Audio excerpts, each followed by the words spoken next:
I want to demonstrate for you our two language workbench tools. First, let's see how META-R works. For this example, I'm going to show you how to analyze differential gene expression from an RNA-seq experiment. This is an analysis I've created in META-R. First, with this statement, I've imported a table that has our gene expression counts. I've already annotated the groups associated with each column in the table, and we have a control group and a treated group that we want to compare. I use the R package limavoom for the gene expression analysis. Just to show you how it works, I'll reconstruct the limavoom statement. It's simple. All we have to do is call limavoom from this drop-down menu. Then we can select the table and put in the treatment group and the gender group. We'll be comparing the treated to the controls.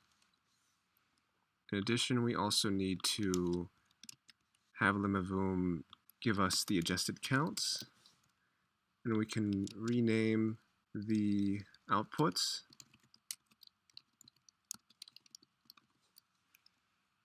So notice that these tables have references in the limavoom statement. When the names match, the references are reestablished automatically. META-R can also make a heat map out of this data, and this statement generates a heat map plot.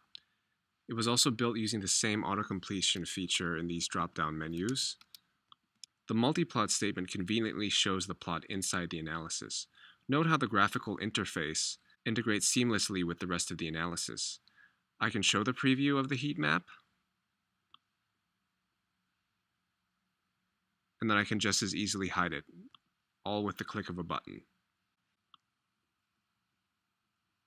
The reorder column statement also provides another example of embedding a graphical interface seamlessly into analysis.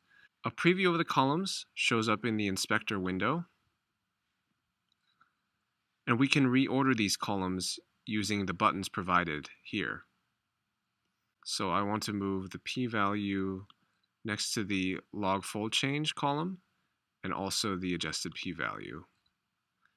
And we can see in the inspector window that the columns have been reordered. In META-R, we can also query Biomart. Biomart is an R package that remotely connects to repositories for gene, transcript, and protein information. META-R displays the menu of databases that are available through Biomart, and I can select various attributes that I want to pull from these databases. I also want a description of the genes from our analysis, and I can add that easily.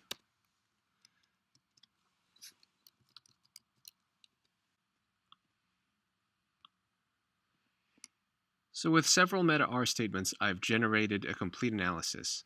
I can also see the R code under the hood.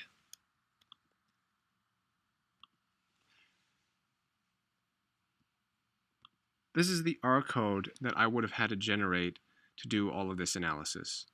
Without META-R, I would have had to recode all of this manually, but META-R can generate all this script in a few lines. META-R provides a guided scripting-like interface with the option to embed features of a graphical interface, and because of all these features, it really is accessible to everyone. Nextflow Workbench is another tool we've developed with Language Workbench technology. I'm showing a workflow assembled during training sessions for new users. This workflow chains several processes together that take an input and produce an output. Specifically, this workflow downloads SRA reads, performs QC on those reads, estimates those counts with Callisto, and then finally combines the counts into a single matrix for future analysis. I'm going to rebuild the inputs to show you how Nextflow Workbench works. I'll name the input IDs, and then I'll type quotes here so that I can enter a string, and now I'm pasting the IDs. From here, I can use intentions to make entering the IDs more efficient.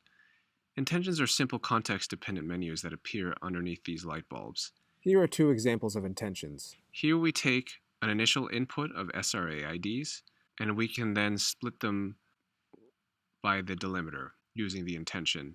With another intention, We can also duplicate the IDs.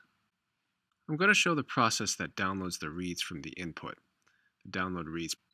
Download reads takes an ID input, downloads the read files, and compresses them.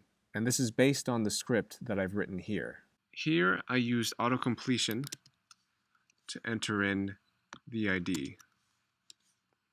You can see that the connection has been maintained from the script to the input. This process executes the script inside a Docker container. Specifying a container is optional, but it provides a controlled environment for execution of the script. Here is an example of a more complex process that declares a dependency on the human Callisto index and estimates counts against the transcriptome. All of these features combined facilitate writing reproducible analysis workflows. Feel free to check out MetaR and Nextflow Workbench on our website.